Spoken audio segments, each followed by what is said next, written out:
નમસ્કાર, સ્વાગત છે આપનું અમારા શો રાઇઝિંગ ગુજરાતમાં. આપની સાથે હું છું ઝરણા.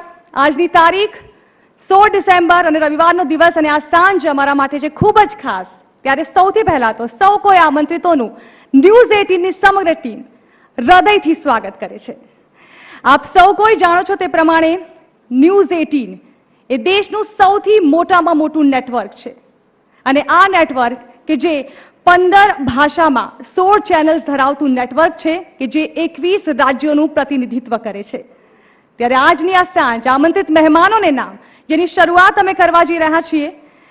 ન્યૂઝ 18 એક એવું નેટવર્ક છે જેના થકી આ પ્લેટફોર્મ થકી અમે લોકો સુધી પહોંચવાનો પ્રયત્ન કર્યો છે. અમે પ્રયત્ન કર્યો છે કે ન માત્ર બનતી ઘટનાઓ પ્રકાશિત કરીએ પરંતુ લોકોની સમસ્યાઓને વાચા પણ આપીએ. ત્યારે ન્યૂઝ 18ની પહોંચ એ લોકોની તાકાત બનીને ઉભરી છે. ત્યારે આજે મને ગર્વ થાય છે રાઇઝિંગ ગુજરાતમાં સૌ આમંત્રિતોને એક મંચ પર આવકારતા. તો આ ભવ્ય કાર્યક્રમની શરૂઆત કરતા પહેલા જોઈએ ન્યૂઝ 18 ગુજરાતીની એક સફરને.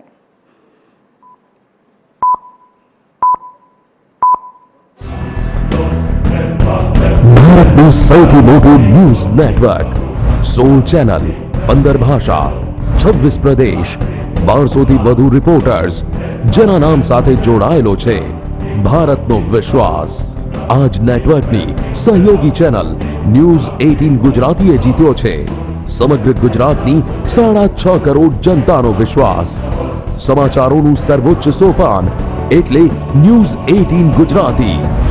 વાત હોય આપની કે આપને લગતી કોઈ પણ સમસ્યાની, અમે સદા અગ્રેસર રહીને આપનો અવાજ બન્યા અને આગળ વધ્યા. વાત હોય રાજનીતિની, ખેડૂતની, સમાજની કે આમ જનતાની, ગુજરાતની કોઈ પણ મોટી ઘટનાની, મુદ્દાને પારખી સાચા સમાચાર આપના સુધી પહોંચાડવામાં અમે રહ્યા અગ્રેસર. મહેનત અને મિજાજ ઓળખ છે અમારી. શહેરથી ગામના છેવાડા સુધી, ગુજરાતના ખૂણે ખૂણા સુધી પહોંચ્યું છે ન્યૂઝ 18 ગુજરાતી. બદલતા ગુજરાતની સાથે અમે પણ બદલાયા અને બન્યા મીડિયાના મહારથી. જ્યાં તમે અટવાયા ત્યાં અમે રહ્યા અડીખમ. જ્યાં પરિસ્થિતિ બની પડકાર ત્યાં અમે રહ્યા અસરદાર. જ્યાં દબાયો તમારો અવાજ ત્યાં અમે બતાવ્યો તમારો મિજાજ. અને એટલે જ તો અમારી પહોંચ છે આપની તાકાત. અમે છીએ ન્યૂઝ 18 ગુજરાતી.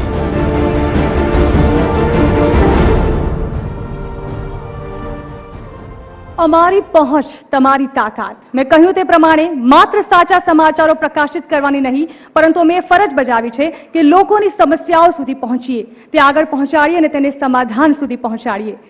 ત્યારે આ સાંજની શરૂઆત થવા જઈ રહી છે ન્યૂઝ 18 ગુજરાતીની એક નાનકડી સફરની ઝલક આપણે માણી. આપણો દેશ ભારત એ સંસ્કૃતિની ઝાંખી કરાવતો આ દેશ છે અને ગુજરાત એ સાંસ્કૃતિક વારસો ધરાવે છે.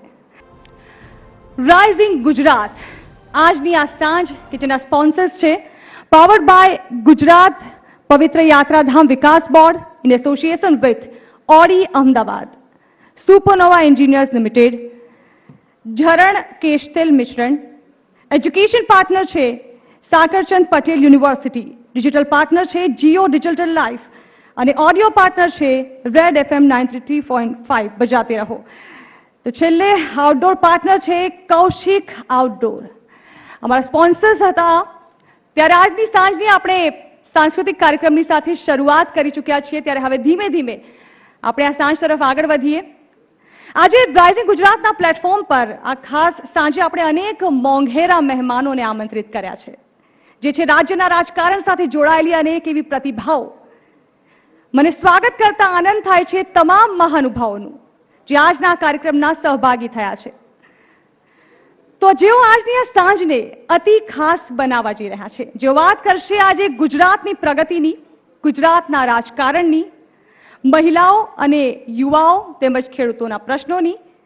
ગુજરાત હંમેશા ભારતના ગ્રોથ એન્જિન તરીકે ઓળખાતું આવ્યું છે. ત્યારે અત્યારના સંજોગોમાં એવા કયા કયા મહત્વના મુદ્દાઓ છે જે રાજ્ય માટે પડકારજનક છે અને આવા જેટલા મુદ્દાઓ જે રાજ્યના રાજકારણ સાથે જોડાયેલા છે, ગુજરાત સાથે જોડાયેલા છે, તેના પર કરીએ એક નજર.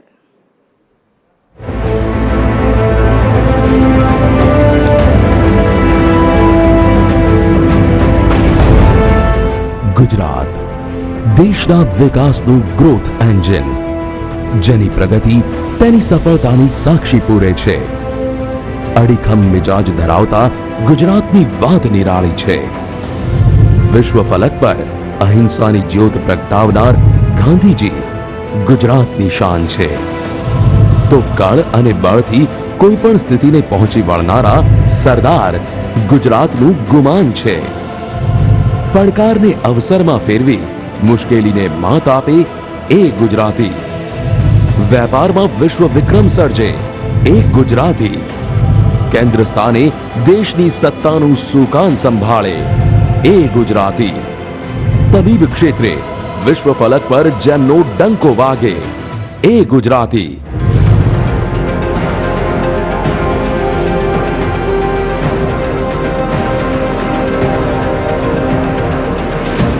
₹182 મીટરની અસરદાર ઊંચાઈને આંબે એક ગુજરાતી.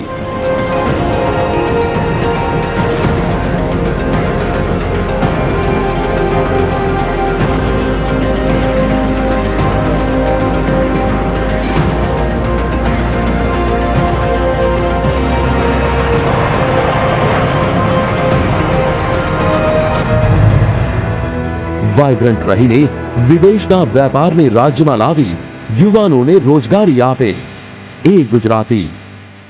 દેશનો વિકાસ જ્યાં બુલેટ ગતિએ છે, ત્યાં ગુજરાત પણ રોજે રોજ ધમધમે છે. બદલાતા ગુજરાતની સાથે અનેક પરિવર્તનો આવ્યા, પણ સંસ્કારોના સિંચનની સાથે સમૃદ્ધિમાં ગુજરાત હંમેશા અવ્વલ રહ્યું. હંમેશા દેશને દિશા ચિંધે તે ગુજરાત. એટલે જ ગુજરાતની રાજકીય અને સામાજિક સ્થિતિનો તાગ મેળવવા યુવાનો, મહિલાઓ, ખેડૂતો અને ઉદ્યોગોને કેન્દ્રમાં રાખી ચર્ચા કરીશું ગુજરાતની પ્રવર્તમાન સ્થિતિની. અને ચર્ચા થકી નક્કી કરીશું ગુજરાતના પ્રગતિની દિશા. એટલે જ રાઇઝિંગ ગુજરાત. ગરવી ગુજરાત. દેશના રાષ્ટ્રપિતાથી લઈને દેશના વડાપ્રધાન એટલે ગરવા ગુજરાતી. દેશના સૌથી સફળ ઉદ્યોગપતિ એટલે ગુજરાતી. ત્યારે ગુજરાતી હોવાનો ગર્વ થવો એ સ્વાભાવિક બાબત છે. ત્યારે આ કાર્યક્રમને હવે આગળ વધારતા હું એ પણ જણાવીશ કે ગુજરાત ન માત્ર તેની સંસ્કૃતિને કારણે, પરંતુ ગુજરાતના લોકોને એક બિઝનેસ એન્જિન ગણવામાં આવે છે. ત્યારે ન્યૂઝ 18 ગુજરાતીએ પ્રયત્ન સતત કર્યો છે કે ગુજરાતીઓની પ્રતિભાને વાચા આપવા, ગુજરાતીઓને માત્ર સારા નહીં પરંતુ સાચા સમાચારો પહોંચાડવા માટે હંમેશા અમે તત્પર રહીએ છીએ. સાથે જ સૌથી ઝડપી, સૌથી સચોટ અને ટુ ધ પોઈન્ટ સમાચારો દર્શકો સુધી પહોંચાડવા હંમેશા અમારું લક્ષ્ય રહ્યું છે. ત્યારે ન્યૂઝ 18 વિશે અને ન્યૂઝ 18 ગુજરાતીના ગુજરાતમાં વધી રહેલા વ્યાપને લઈને વાત કરવા હવે આપણી સામે આવી રહ્યા છે, હવે આપણી સમક્ષ આવી રહ્યા છે ન્યૂઝ 18 નેટવર્કના ગ્રુપ એડિટર શ્રી રાજેશ રૈનાજી, જેઓને હું સ્ટેજ પર આમંત્રિત કરવા જઈ રહી છું. રાજેશ રૈનાજી.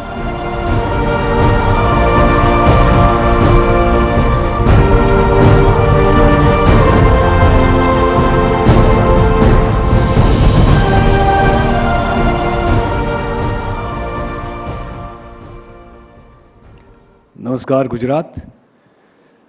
न्यूज़ 18 नेटवर्क की तरफ से मैं राइजिंग गुजरात कार्यक्रम में भाग लेने वाले सभी अतिथियों का हार्दिक स्वागत करता हूं.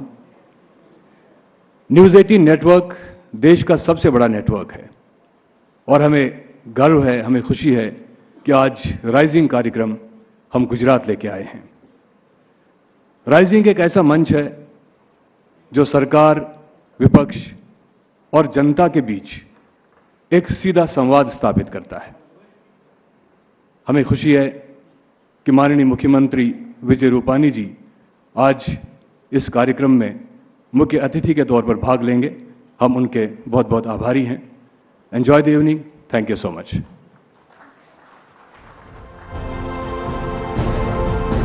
ખૂબ ખૂબ આભાર શ્રી રાજેશ રૈનાજી. એવું કહેવાય છે કે દુનિયાના અન્ય દેશો કરતાં આપણો ભારત દેશ કે જેમાં સૌથી વધુ યુવાઓ છે, આપણા દેશને આગળ વધારવામાં યુવા શક્તિ કામે લાગે છે, ત્યારે ગુજરાતમાં પણ એવા કેટલાક યુવાઓ છે કે જેણે ગુજરાતના રાજકારણને બદલવાનું, તેમાં એક મહત્વપૂર્ણ બદલાવ લાવવામાં મહત્વની ભૂમિકા ભજવી છે. ત્યારે હવે આપણે ચર્ચાની શરૂઆત કરવા જઈ રહ્યા છીએ. આપણી આ સાંજની શરૂઆત ચર્ચાની શરૂઆત, જ્યારે હું આવી જ કેટલીક યુવા પ્રતિભાઓ સાથે હાલ સ્ટેજ પર આમંત્રિત કરવા જઈ રહી છું ન્યૂઝ 18 ગુજરાતીના સિનિયર પ્રોડ્યુસર અને એન્કર સંધ્યા. હશે ધારદાર સવાલો સામે પાણીદાર જવાબો. સંધ્યા જે સ્ટેજ પર આવી પહોંચ્યા છે. Thank you Jarna. Good evening everyone. એક શાયરી સાથે હું આ સાંજની શરૂઆત કરીશ. बन सहारा बेसहारों के लिए, बन किनारा बेकिनारों के लिए, जो अपने लिए जिए तो क्या जिए, जियो तो ऐसे जियो हजारों के लिए. અને ન્યૂઝ 18 નેટવર્કનું કામ પણ આ છે કે અમે હજારો માટે જીવી રહ્યા છે. બીકોઝ અમારું નેટવર્ક એ દેશમાં વિસ્તરેલું નેટવર્ક છે, નંબર 1 નેટવર્ક છે, અને અમારો દેશ પણ એ છે કે લોકો માટે જીવવું, લોકોનું કામ કરવું અને લોકો જે દબાયેલા કચડાયેલા છે તેમનો અવાજ આપના સુધી પહોંચાડવો. હવે આ સાંજને આપણે આગળ વધારીશું અને આ મારા સેશનની પણ શરૂઆત કરીશું. મારી સાથે જોડાશે સૌથી પહેલા હું આમંત્રિત કરવા ઈચ્છીશ આ સેશન માટે, કારણ કે ગુજરાત એ દેશનું રોલ મોડેલ છે, પરંતુ ક્યાંક કમીઓ પણ છે. આપ પણ જાણતા હશો નાની મોટી કમીઓ છે. એ સવાલોનો મારો પણ અહીંયાથી પણ થશે. તો હું સૌથી પહેલા આમંત્રિત કરવા ઈચ્છીશ ખેડાના સાંસદ દેવસિંહ ચૌહાણજીને. Please welcome sir.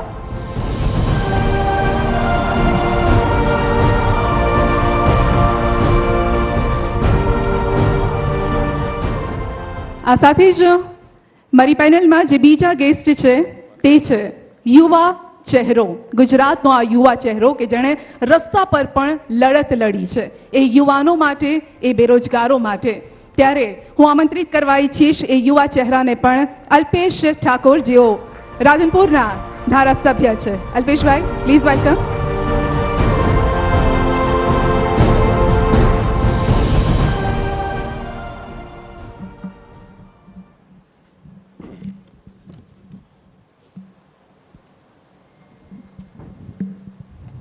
ઘણી બધી આશા અપેક્ષાઓ હશે તમારા પાસેથી, આપ પણ જાણો જ છો. એક ડાયલોગથી શરૂઆત થઈ જાય. અલ્પેશભાઈ મંદ મંદ હસી રહ્યા છે તો તેમના ઉપર જ એક ડાયલોગ કરું છું. ખુશ તો બહોત હોંગે આપ, 3 રાજ્યો જીતી લીધા. સાચી વાત ને? શું કહેશો?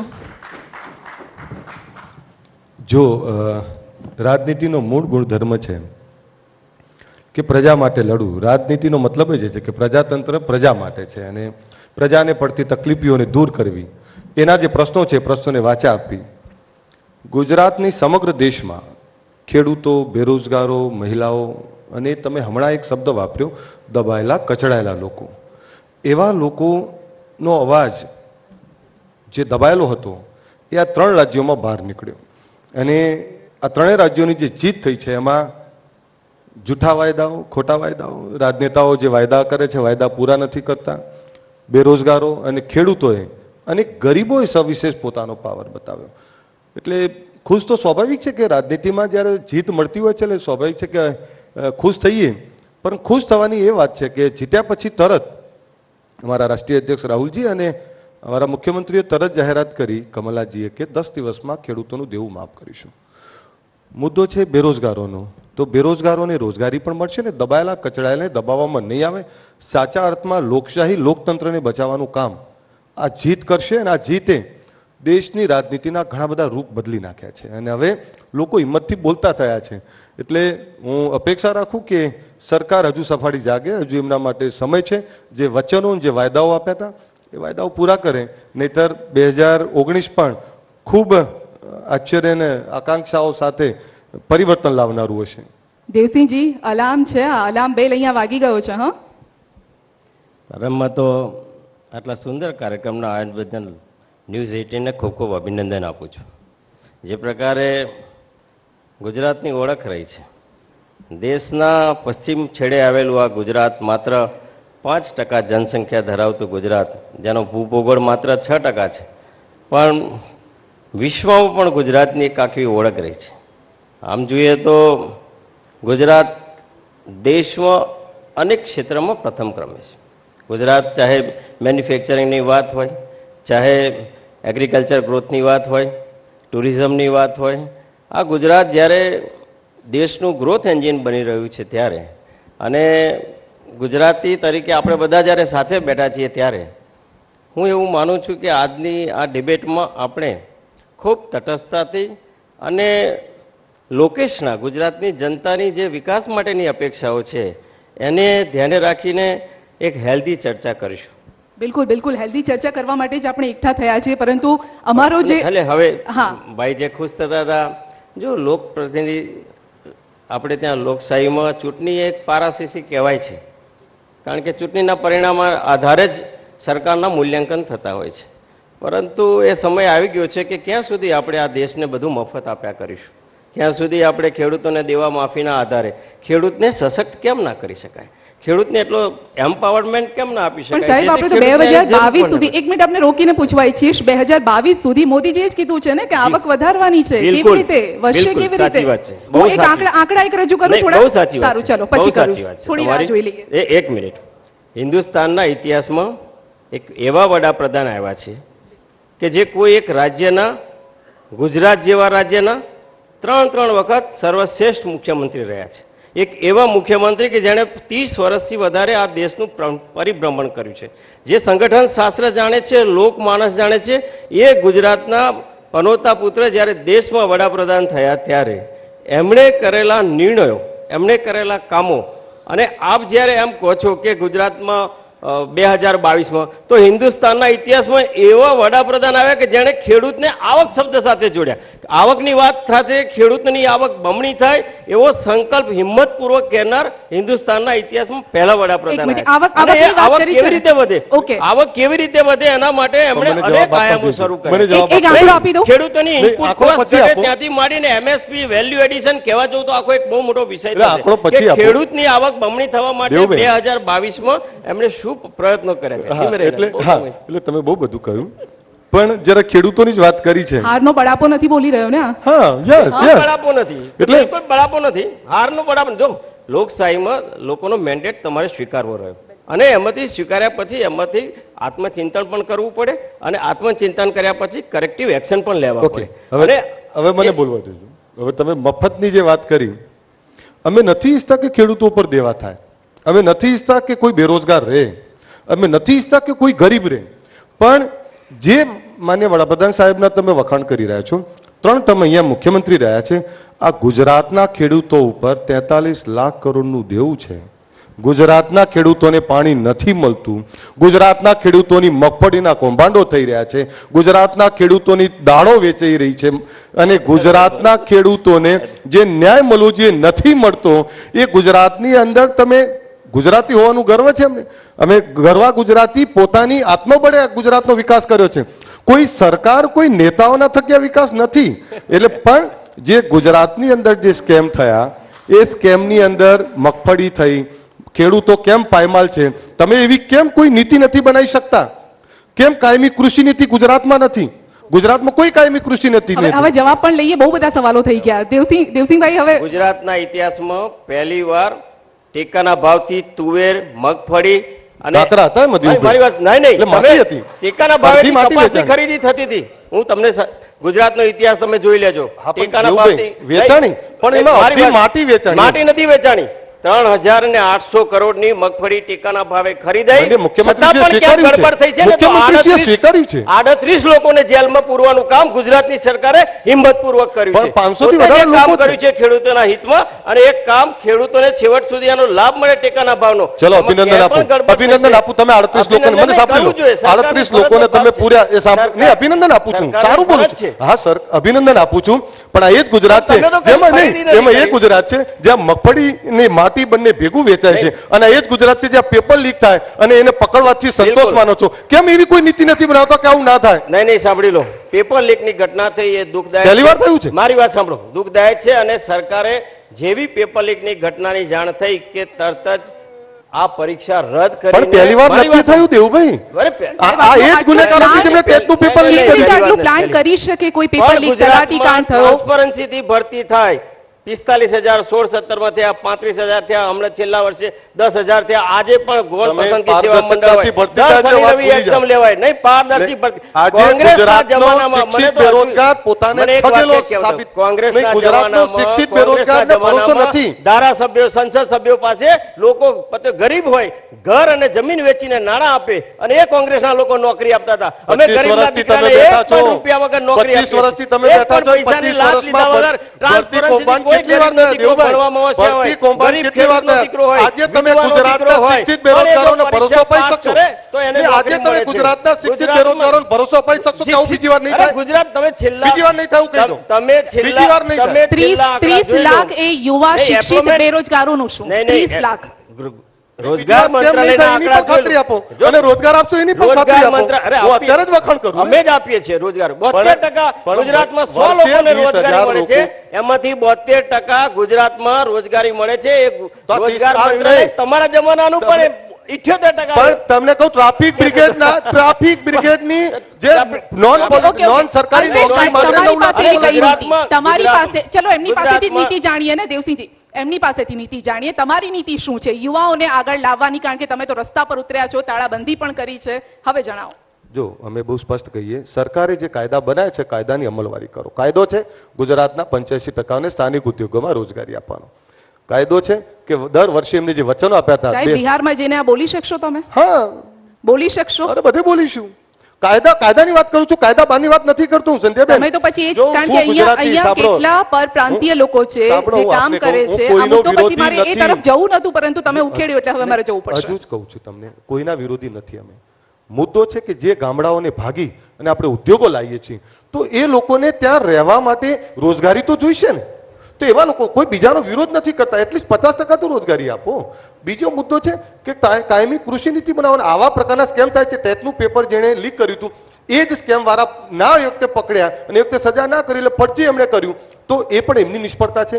ગુજરાતની અંદર આ પ્રકારની જે અવ્યવસ્થા ચાલે છે તો સરકારે જવાબદારી તો સ્વીકારવી પડશે. 25 વર્ષથી તમે બેઠા છો અને 25 વર્ષમાં ગુજરાતના ખેડૂતોનો વિકાસ નથી કરી શક્યા અને ગુલબાંગો ફાંકો છો કે અમે ખેડૂતોને દેવા ના થાય અને મફત નથી આપવા માંગતા. આવક વધી છે, ખેડૂતોનું આવક દેવું વધી છે. માફ કરો. 2.8% આવક વધી છે 2002 થી ખેડૂતોની. અત્યાર સુધીમાં 11% થી પણ વધારે દર વર્ષે સામે વધે મોંઘવારી છે. પણ વધી છે. Obvious છે, એનો પણ મોંઘવારી આપણું વધી છે. 3.8% અને પાણી જવા દો. નર્મદાનું વેચાય છે. ખેત ઉત્પાદનને ભાવ ન નર્મદાનું મળે પાણી તો વેચાય છે પણ ને તમને નર્મદાનું વાંધો. પાણી. ખેડૂતને એક-એક કરીને જ્યારે બોલો. ઉત્પાદનનો ભાવ ન મળે તો પણ તમને વાંધો છે. ભાવ તો બરોબર. અમારું તમે કામ આનું શું શાક છે? માર્કેટ, એનું અનાજ એક સબળ વિપક્ષનું કામ શું છે?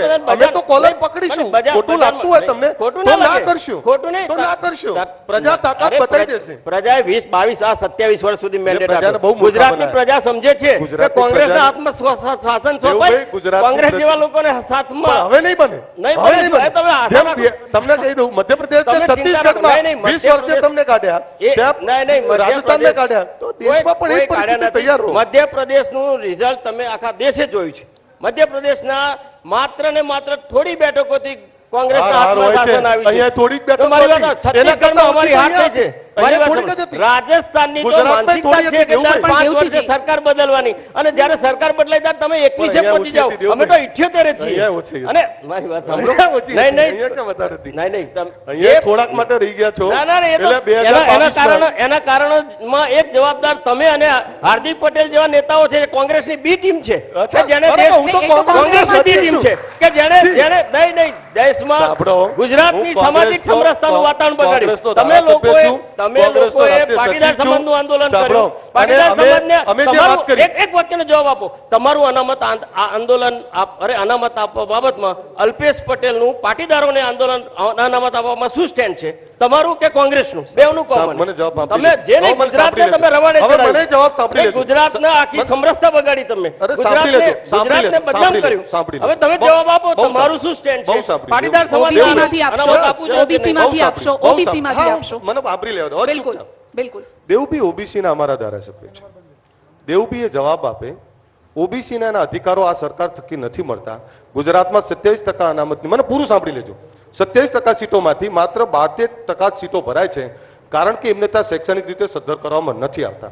ગુજરાતનો શાંતિ અને ગુજરાતનો ભાઈચારો ના દોડાય એના માટેના પ્રયત્નો અમે કર્યા છે, નહીતર અમારા પર કેસ થયા હોત, અમને પણ નાખવામાં આવ્યો હોત. બીજી વાત, મુદ્દો એ છે, આ ઓબીસીના અધિકાર માટે તમે લોકસભામાં કેટલી વાર બોલ્યા, અને આ ઓબીસીના અધિકારો અને એસસી એસટીના અધિકારો અહીંયા ગુજરાતની અંદર નથી આપવામાં આવતા. આ જે સમાજમાંથી આવો છો એ ઠાકોર સમાજની શૈક્ષણિક તાકાત બહુ નબળી છે, સમાજ ખૂબ પાછળ છે, એના માટે તમે કેટલું કર્યું એનો જવાબ આપો. સાંભળો, હવે દેશમાં એસસીબીસી એટલે એસસી એસટી ઉપરાંત માઇનોરિટી કમિશન છે, એસસી કમિશન છે, એવી રીતે ઓબીસી કમિશનને બંધારણીય દરજ્જો આપવાનું કામ કર્યું હોય તો માન્ય નરેન્દ્રભાઈ મોદીની સરકારે કર્યું. બંધારણીય દરજ્જો નહીં, નહીં, મારી વાત સાંભળો. તમે તો એને રાજ્યસભામાં તમે એના અધિકારીના ઘર સુધી પહોંચાડો ને. તો ટેકનિકલ મુદ્દો સીટો કેવો કેમ નથી લાયા? ભરાતી? ટેકનિકલ મુદ્દો કેવા લાયા ઓબીસી કમિશનમાં કે આનો એક મેમ્બર માઇનોરિટીનો હોવો જોઈએ, આનો એક મેમ્બર શું કામ માઇનોરિટીનો હોય? માઇનોરિટી કમિશન અલગ છે તો એનો મેમ્બર ઓબીસી કમિશનમાં શું કામ હોઈ શકે?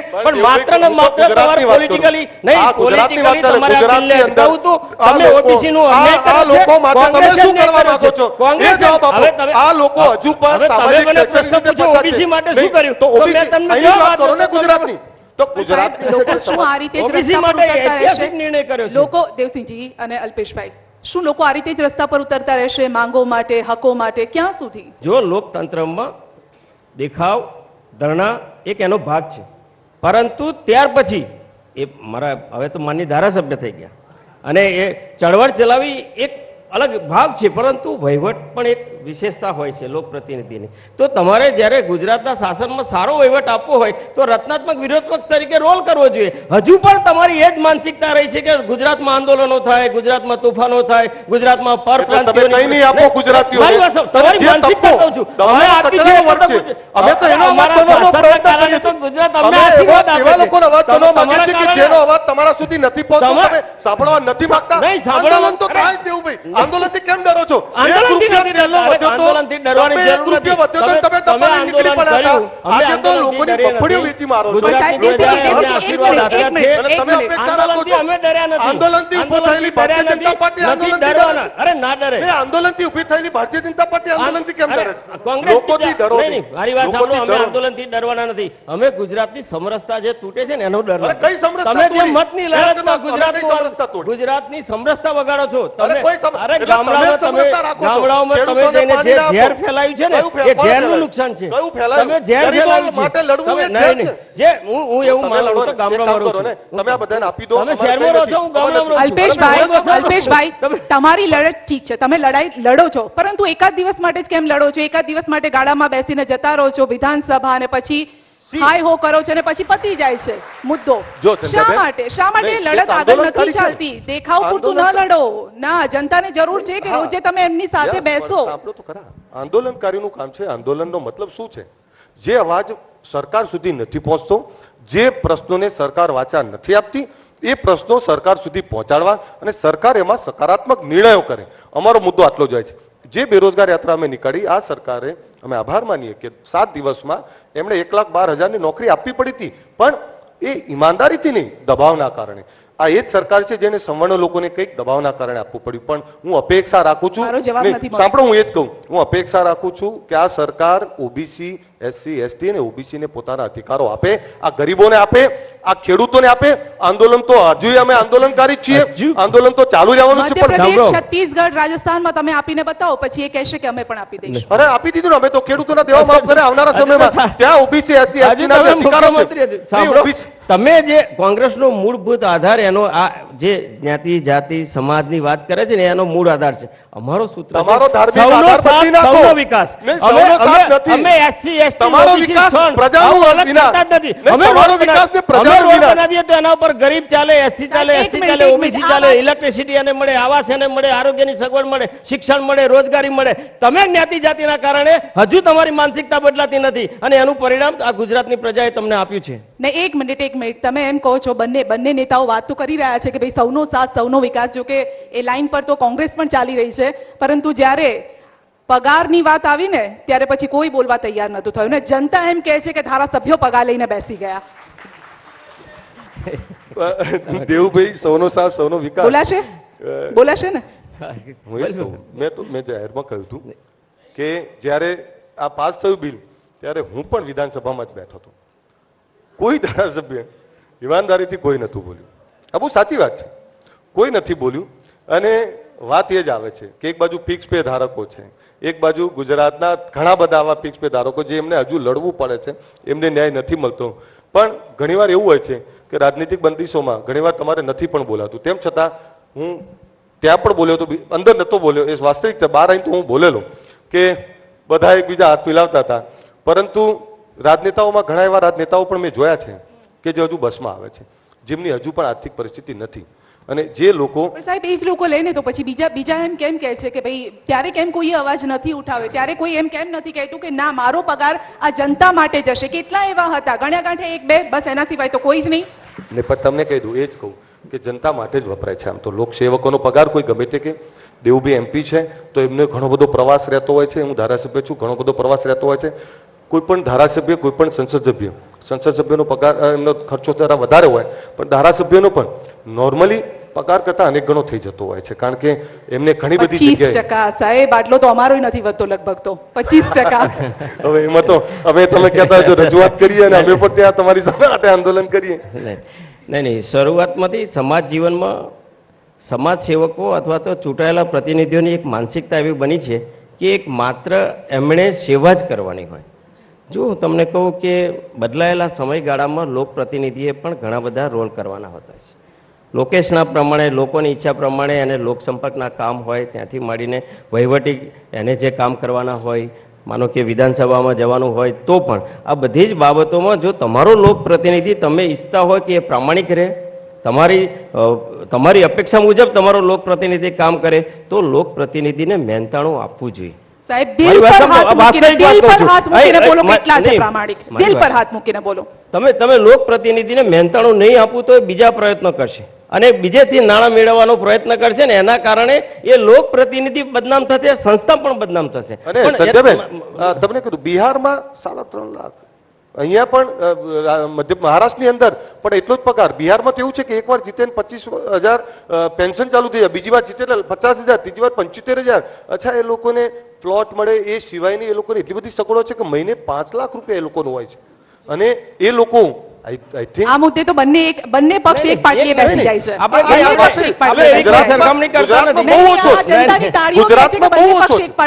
ગુજરાતમાં બહુ ઓછો છે, બીજા બધા સ્ટેટમાં બહુ છે. આજે અવાજ પણ ક્યાંથી આવે છે? તમે એમ ઈચ્છો? અચ્છા, માઇક હોય તો જરા ત્યાં સુધી પહોંચાડશો પ્લીઝ. હવે નહીં, જો જે રીતે MLA ને તમે જે રીતે વાત કરી રહ્યા એક મિનિટ, એમનો સવાલ લઈ લઈએ. સવાલ લઈ લઈએ. અનામત આંદોલન કરવા કરતા અનામત પ્રથા હટાવો એવું આંદોલન કરો તો લોકો તમને અભિનંદન શેના માટે આપશે. હટાવી છે તમારે અનામત? અનામત હોવી જ શેના માટે જોઈએ. હટાવી છે તમારે? કારણ કે બોલવું સહેલું છે અહીં બેઠા બેઠા અહીંયા. એક મિનિટ સાંભળો. નહીં, આ રીતે વાત ના કરો કે અનામત હટાવી જોઈએ. ડોક્ટર બાબા સાહેબ આંબેડકરે 10 વર્ષ આપેલા. કોઈ એવું નથી 10 વર્ષથી કહ્યું વધારે તો એ અનામત સમાજનો વિકાસ રાખવાની નથી થતો, એની વાત કરો ને. છતાં પણ અનામત ચાલુ ને ચાલુ તમે રાખવામાં જે આવે રીતે છે. હવે મને બોલો, અનામત જે રીતે હટાવો તમે વાત આંદોલન કરી કરો. રહ્યા છો, આ ગરીબો અનામત સાથે અને હોવી જ પછાતો જોઈએ સાથેનો દેશની ડ્રો અંદર. કરવાની વાત ઠીક છે, કરી રહ્યા સવાલ છો આવી તમે. ગયો છે. અનામત સવાલ આવી હોવી જ ગયો. જોઈએ. જવાબ લઈ લઈએ. જે રીતે તમે વાત કરી રહ્યા છો, ક્યારેક જઈને જોયું છે ગામડામાં એ દલિતના ઘરની શું દશા છે? ક્યારેક જઈને જોયું છે રાવણ બજાણિયાના ઘરની શું દશા છે? ક્યારેક જઈને જોયું છે કે એને શિક્ષણ નથી મળતું? એક મજદૂરનો દીકરો ક્યાંક સરકારી નોકરીમાં સિલેક્ટ થાય છે, એની સામે સવાલ ઉભો કરીએ છીએ. એ મજદૂરી ખેતરનો મજદૂરી કરે છે, એ ઓબીસીનો દીકરો, એ દલિતનો દીકરો, એ આદિવાસીના જંગલમાં એના અધિકારો નથી મળતા. જ્યાં રાવણ બજાણિયા આવા સમાજો, અરે જોયું છે ઠાકોર સમાજની શું દશા છે? જવાબદાર કોણ છે? જવાબદાર કોણ છે? જવાબદાર સરકારી વ્યવસ્થા છે. બિલકુલ.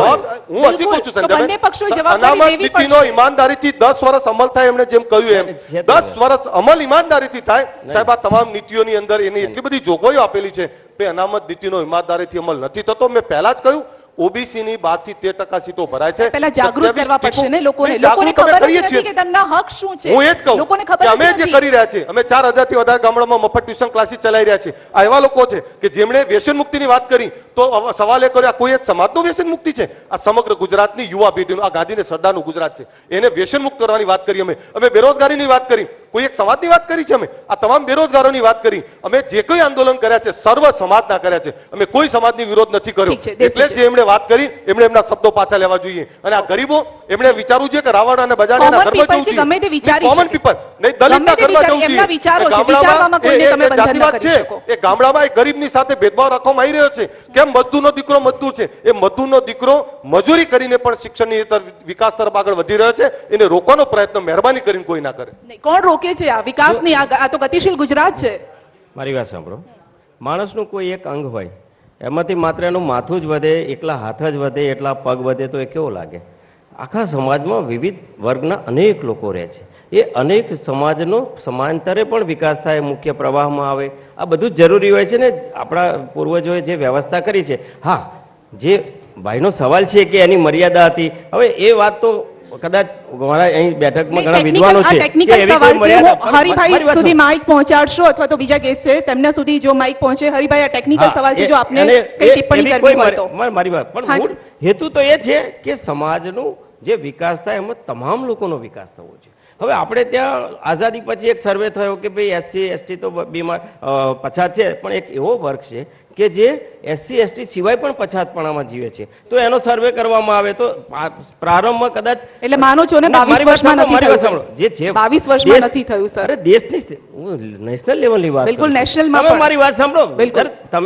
તમે ચિંતા ના કરશો, હું બધા જવાબ આપીશ. 2400ની સંખ્યા હતી, એમાં 5000 થયા ને આજે દેશમાં ગુજરાતમાં જ ખાલી 141 છે, 147 છે. તો આખા દેશમાં 5000 થી વધારે એવા વર્ગ શોધી કાઢ્યા કે જે ઓબીસીમાં આવે છે. હવે આ ઓબીસી વર્ગનું જનકલ્યાણ કેટલું થયું એ સાચા અર્થમાં એને અનામત આપ્યા પછી જે ક્રિમિનલ લાવ્યા છે આપણે એને ક્યાંક એક સ્ટાન્ડર્ડાઇઝ પછાત નિગમોને એવી ગ્રાન્ટ પણ નથી મળતી. એક સવાલ એ ટેકનિકલ સવાલ છે, માટે હરિભાઈ જે વિશેષજ્ઞ છે, આપણા પોલિટિકલ એક્સપર્ટ છે, તેમની પાસેથી. હા, પ્લીઝ. મને લાગે છે પહેલો પ્રશ્ન જે હતો એ ભાઈએ જે પ્રશ્ન કર્યો હતો એમણે બાબા સાહેબ આંબેડકરે 10 વર્ષ માટે કર્યું, તો આ એક ખોટી વાત. ઇમ્પ્રેશન છે. બાબા સાહેબે ગવર્મેન્ટ જોબ્સ અને શિક્ષણ માટે 10 વર્ષ નહોતા કયા, એ રાજકીય અનામતો માટે, એટલે કે એસેમ્બલીમાં અને લોકસભામાં જે હતું એને માટે કહ્યું હતું. અને તમને નવાઈ લાગશે કે બાબા સાહેબ આંબેડકરના પૌત્ર પ્રકાશ આંબેડકર, જે ભૂતપૂર્વ સાંસદ પણ રહ્યા છે અને રિપબ્લિકન પાર્ટીના મહાસંઘના એ અધ્યક્ષ છે, એ આંદોલન ચલાવી રહ્યા છે કે ધારાસભાઓ અને સંસદમાંથી અનામત દૂર થવી જોઈએ, પણ એને કોઈ ટેકો, કોઈ રાજકીય પક્ષ ટેકો નથી આપતો. આ એક વાત. બીજી વાત, મને લાગે દેવુસિંહ જે વાત કરી રહ્યા હતા એના સંદર્ભમાં કહું તો ઇન્દિરા શાહની જજમેન્ટ જે આવ્યું નવેમ્બર 92માં, એની અંદર એક જોગવાઈ છે કે દર 10 વર્ષે સમીક્ષા થવી જોઈએ. મને લાગે છે કે આરએસએસ ચીફ મોહનરાવજી ભાગવતે જ્યારે બિહારમાં ચૂંટણી ચાલી રહી હતી ત્યારે સમીક્ષાની વાત કરી, ત્યારે એ ભારતીય જનતા પાર્ટી ત્યાં ચૂંટણી હારી ગઈ અને એટલા માટે યાવતચંદ્ર દિવાકરો એ અનામત રહેશે એવી વાત આવી. નહીં તો સમીક્ષા પછી જે જ્ઞાતિઓ જેમનો વિકાસ થયો છે એ અનામતમાંથી બહાર જાય એવી એમાંથી અપેક્ષા હતી. ઓકે, એટલે રાજકીય પાર્ટીઓને પોસાય તેમ નથી. સંજયભાઈ, એમણે હરિભાઈએ વાત કરી એને આગળ લઈ જાઉં. બહુ સારી વાત કરી, બહુ સાચી વાત છે કે ઘણીવાર આ જે કોઈનો આક્રોશ આવે છે ઘણીવાર એટલે પણ આવતો હોય છે કે ક્યાંક કોઈ સુખી વર્ગ કે કોઈ સુખી વ્યક્તિ લઈ જાય છે ત્યારે એમને એવું થાય છે યાર એ પણ મારા કરતા સુખી છે. છોડવા તૈયાર નથી ને સાહેબ, ખિસ્સામાં આવ્યા પછી કોણ છોડે? એ જ મુદ્દો કહું છું. કોણ એટલે છોડે? દર 5-10 વર્ષે એનું સર્વે તો થવો જ જોઈએ. સર્વે એક એવો સર્વે કે આ સમાજોને અનામત આપ્યા પછી એનો કેટલો વિકાસ થયો, કઈ જ્ઞાતિઓ અપ થઈ, કયા કેટલા પરિવારો અપ થયા અને કેટલી જ્ઞાતિઓ આના માધ્યમથી અપ થઈને હવે કેટલી રહેવા જેવી છે, તો જ સાચા જરૂરિયાતમંદોને આનો ફાયદો થશે. એટલે 100% ઓબીસી કમિશનમાં હું અહીંથી જવાબદારીપૂર્વક કહું છું કે એ આપવા પણ જવાનું છું આવેદન, અને રાઇટિંગમાં આપીશ કે આ તમામ 147 જ્ઞાતિઓનો સર્વે કરો, કેટલી જ્ઞાતિઓ અપ થઈ, કેટલી ડાઉન થઈ, જેટલી જરૂરિયાતવાળા છે, જે જરૂરિયાતવાળા લોકો સુધી જ આ પહોંચે, નહીતર જેને વધારે મળ્યું છે એને વધારે મળતું જાય, જેને નથી મળ્યું બિલકુલ ના મળે. આ પ્રકારની અસમાનતા ના આવે, સર્વ સમાજોની સમાનતા. હું તો પહેલા કહું છું કે સવર્ણ સમાજના ગરીબ બચ્ચાઓને, ગરીબ બાળકોને મળવું જોઈએ, પણ સાથે આ ખૂબ મોટો ઓબીસી એસસી એસટીનો ગરીબ વર્ગ છે, પછાત છે, શૈક્ષણિક રીતે પછાત છે, એવા લોકોના માટે પણ આ અમીર અને સવર્ણ સમાજના લોકોએ બોલવું જોઈએ. ઓકે દેશને જો આગળ વધારવો હોય, ગુજરાતને આગળ વધારવો હોય તો સૌથી પહેલા આપણે શૈક્ષણિક રીતે પણ સદ્ધર બનવું પડે. માનો છો દેવસિંહજી કે ક્યાંક હજુ પણ આપણે પાછળ છીએ. જો પાછળ ન હોત તો પછી આ પેપર લીક જેવા કાંડ પણ ન થતા હોત. જો પેપર લીકની ઘટના એ થોડાક લોકોના વ્યક્તિગત સ્વાર્થના કારણે થયેલી ઘટના છે. એના કારણે કંઈ આખા ગુજરાતના શિક્ષણ પ્રથાને કે શિક્ષણને બદનામ કરવાની જરૂર નથી. હા, એમના સ્વાર્થ લોભના કારણે થયું છે, પણ આપની ચિંતા જો માત્ર શિક્ષણની હોય તો ગુજરાતમાં શિક્ષણની વ્યવસ્થાઓ એક જમાનામાં ડ્રોપ આઉટ રેશિયો ટેકનિકલી બોલીએ તો ભાઈ 32% હતું, આજે એનાથી પણ 1% સુધી કે માઇનસ પહોંચી ગયા છીએ. પરંતુ ગુજરાતમાં ઇન્ફ્રાસ્ટ્રક્ચર ઊભું થયું છે. ગુજરાતમાં પ્રાથમિક શિક્ષણ, માધ્યમિક શિક્ષણ, યુનિવર્સિટી, મેડિકલ કોલેજ, મેડિકલની બેઠકો, આ બધું જ એક પ્રકારે ગુજરાતની શિક્ષણ વ્યવસ્થાઓને સુદૃઢ કરવું જ પડે. કારણ કે ગુજરાત એ આખા દેશનું ગ્રોથ એન્જિન છે. ગુજરાતમાં જો હેલ્થ અને શિક્ષણની સગવડો ના હોય, સામાજિક સેવાઓ આપણે ગરીબના ઘર સુધી ન પહોંચાડી તો એનો કોઈ અર્થ નથી. ગુજરાત એક ડેવલપ સ્ટેટ કહી શકાય. આજે એવો એટલો બધો વિકાસ છે ગુજરાતનો કે કદાચ ગુજરાત એક અલગ રાજ્ય હોત તો ભારત અને ચીન, મારી વાત છે, ચીન કરતા પણ આપણો જીડીપી ગ્રોથ વધારે છે ગુજરાતનો એઝ અ સ્ટેટ. એ સ્ટેટની પ્રાથમિક સગવડની સગવડો, શિક્ષણની સગવડો આપણે જે પ્રકારે એક વિશાળ ઇન્ફ્રાસ્ટ્રક્ચર આપવું, શિક્ષક વિદ્યા સહાયકોની ભરતી કરવી, બાળકોને હમણાં આપણે શાળા આરોગ્ય તપાસણી ચાલે છે. 1 થી 18 વર્ષના બાળકોને 1 પણ રૂપિયા વગર શાળાએ ન જતા હોય તો પણ એ સાંભળી લેજો. હવે એ જ કહું તમને, શિક્ષણની વ્યવસ્થાની વાત કરીએ છીએ, પ્રાઇવેટ સેક્ટરની સામે સરકારી શિક્ષણ વ્યવસ્થા પૂરી પડી ભાંગી છે. એ આપણે સ્વીકારવું પડે કે ગામડાઓની જે સરકારી વ્યવસ્થા છે આ અસમાનતા જે ઊભી થઈ રહી છે. હું એ જ કહું છું કે જે પછાત બાળકો, ગરીબ બાળકો છે, એ જમાન એ કોંગ્રેસની શાસન છે. નાનકડા 2 એક્ઝામ્પલ આપું. મારા 1 મિનિટ, 2 એક્ઝામ્પલ. અમે ગઈકાલે જ સ્ટોરી ચલાવી છે. ભરૂચ પાસે એક ગામ છે કે જ્યાં બાળકો હજુ પણ હોડીમાં સવાર થઈને જાય છે, પોતે હોડી ચલાવીને જાય છે શાળાએ. આ આપણી શિક્ષણ વ્યવસ્થા. બીજી એક વાત કરું. બીજી એક સ્ટોરી અમે ગઈકાલે મણિપુરની ચલાવી છે, અમદાવાદથી નજીક, કે જ્યાં બાળકોને જે મધ્યાહન ભોજન અપાય છે, જે ચણા અને દાળ હોય છે, તેમાં જીવાતો મળી આવે છે. સાહેબ, આ અમે ટકોર એટલા માટે કરી રહ્યા છે કે આપનું જો કદાચ ધ્યાન ના હોય તો ધ્યાન દોરાય. બીજો કોઈ અમારો મકસદ નથી. બાળકોને સારું ભોજન મળવું જોઈએ. મારી વાત સાચો, તમે સાચા છો. ક્યાંક ચણાની ગુણવત્તામાં અને જથ્થો પણ રદ કરવામાં આવ્યો અને એક્શન પણ લેવામાં આવ્યા છે. અને રહી વાત આપની કે હોડીમાં જાય છે, હું આપને મારો એક અનુભવ શેર કરું છું. મારે ત્યાં એક કેનાલ છે, એમાંથી પાણી જાય છે અને માત્ર ને માત્ર એના ગેટ રિપેર કરવા માટે એક નાનકડો રસ્તો ઇરિગેશન વિભાગ દ્વારા બનાવવામાં આવેલો. હવે એ ત્યાં એવો પ્રયત્ન કરવામાં આવ્યો કે બાળકોને શાળાએ જવા માટેનો તો અન્ય રસ્તો છે, બાજુમાં જ છે, છતાં પણ એ બાળકોને એના ઉપર ચલાવવામાં આવ્યા અને નેશનલ સ્ટોરી બનાવી કે ગુજરાતમાં બાળકો આવી રીતે રોડ ઉપર જાય છે. આ નહીં મીડિયાના રોલની વાત, તમને હાજરીમાં કહું, મારો કડવો અનુભવ કહું છું કે તમે ઘણીવાર ફેક્ટર સ્ટોરી પણ ચલાવો. કામ પણ થયું ને? નહીં, ફેક્ટર સ્ટોરી ચલાવો છો ને ગુજરાતને બદનામ કરવા માટે નેશનલ લેવલે વાગે છે. યસ, હવે હું દેવભાઈ, યસ, માઇક આપો, તમે મારે જો ગઈ ચૂંટણીમાં 15, 25, 27 નું વચન આપ્યું હતું. માનનીય મુખ્યમંત્રી રૂપાણી સાહેબે આખા ગુજરાતમાં હોર્ડિંગ લગાવ્યા હતા અને તમામ કાર્યકરોએ ફટાકડા ફોડ્યા હતા, એના વધારે પેડા વેચ્યા હતા. પછી 15, 25, 27 ની બદલે એફઆરસી અત્યાર સુધી લાખ રૂપિયા પી અને જે 5000 ની ફી હતી ને, જે એ 12000 ફી થઈ ગઈ એફઆરસીમાં. લૂંટ ચલાવી છે તમે શિક્ષણનો, વેપારીકરણ. અને જે અનામતની વાત કરો છો ને, જે એનું બેઝિક કારણ એ છે કે તમે શિક્ષણ નથી આપ્યું. આ વર્ગોને શિક્ષણથી વંચિત રાખી અને મજૂર બનાવી. મારો સવાલ બીજો કરી લઉં. મુદ્દો એ છે કે એમણે જે વાત કરી ને, અનામતનું બેઝિક જ એ છે કે શિક્ષણ જ નહીં મેળવે તો અનામતનો લાભ ક્યાં લેશે? હું હજુય કહું છું, ગામડાની સરકારી શિક્ષણ વ્યવસ્થા શાસનમાં પડી ભાંગી છે.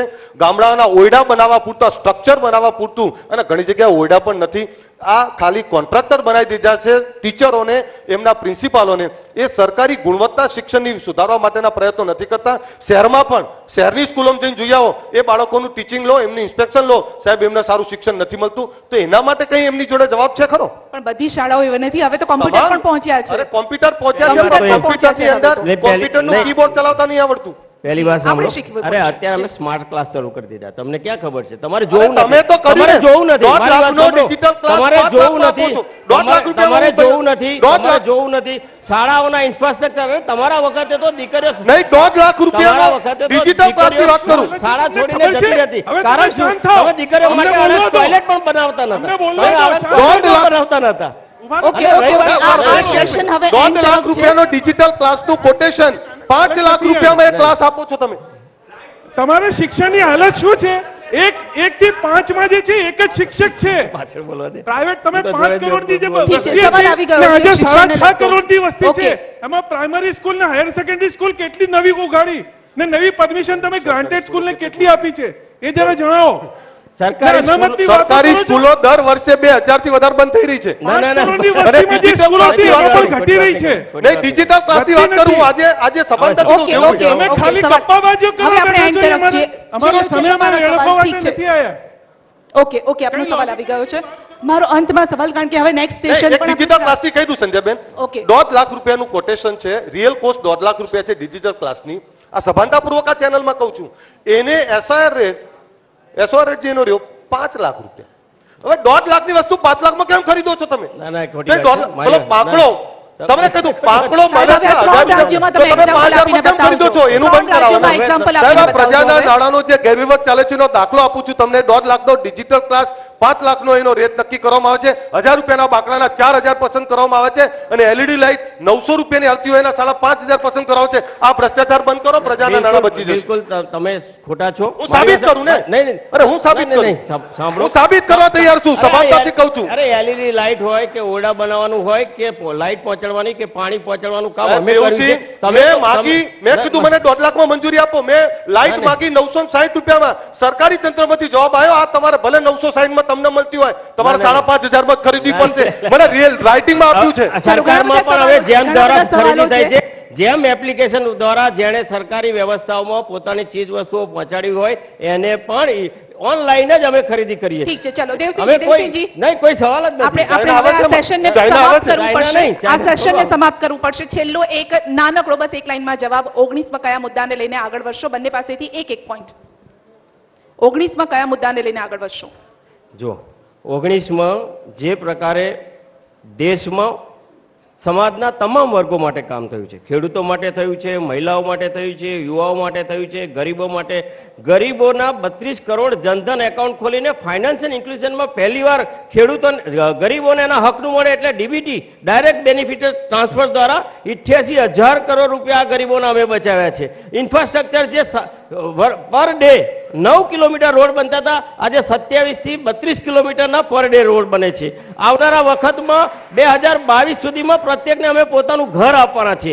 8 કરોડ લોકોને ગેસની બોટલ પહોંચાડી છે. 8.5 કરોડ લોકોને શૌચાલય પહોંચાડ્યું છે. અને જે પ્રકારે રોજગારીની વાત થઈ, હું મુદ્રા લોનની વાત કરું તો આખા ગુજરાતમાં મારો ખેડા જિલ્લો ગ્રામીણ છે. મુદ્રા લોકમાં સૌથી વધારે 38 કરોડનું હું ગયા વખતે 3 મહિનાના આંકડા ટ્વીટ કરાવું છું. સૌથી વધારે મુદ્રા બેંકનું ધિરાણ પણ અમે આપીએ છીએ. એટલે ઠીક છે. ખેડૂતો માટે કામ થયું છે. ખેડૂતો માટે એમએસપી આપ્યું છે. ખેડૂતો માટે ટેકાના ઓકે, ખેડૂતો, input મહિલાઓ, cost યુવાનો ઘટે. માટે. એના ખાતર તમારો એક બિયારણના એમના નાનકડી જમાનામાં તો યુરિયાની લાઈનો ઉપર ભ્રષ્ટાચાર, યુરિયાની લાઈનો ઉપર તો તમે લાઠીમાર હવે કરતા હતા. એમણે જે જવાબ આપ્યો ઓકે 2019માં પહેલા તો પ્રજા જવાબ એ માગશે કે 2 કરોડ રોજગારી આપવાનો દર વર્ષે વાયદો 2 હતો. કરોડથી 15 લાખ વધારે જનધન આપી ખાતામાં છે. આપવાનો વાયદો હતો. આ સેશનને જો આપણે આ રીતે કરીશું તો બહુ જ આગળ વધતું જશે. કોંગ્રેસ આવશે તો ખેડૂતોનો વિકાસ કરશે. કોંગ્રેસ ઓકે. આવશે તો બેરોજગારોને રોજગાર આપશે. ચલો ઠીક છે, કોંગ્રેસ આવશે તો બેરોજગારોને દેશનો રોજગાર વિકાસ આપશે આપનું વચન છે અને ખેડૂતો માટે, મહિલાઓ માટે, યુવાઓ માટે કામ કરતા રહેશો. આ બંનેનો આભાર અમારી સાથે આ સેશનમાં જોડાવા બદલ. ઠંડીની સિઝન છે પરંતુ બહુ જ ગરમાવો આવી ગયો લાગે છે, કારણ કે એટલી બિલકુલ ગરમા ગરમ સંધ્યા. ચર્ચા રહી. જી બિલકુલ હું એ જ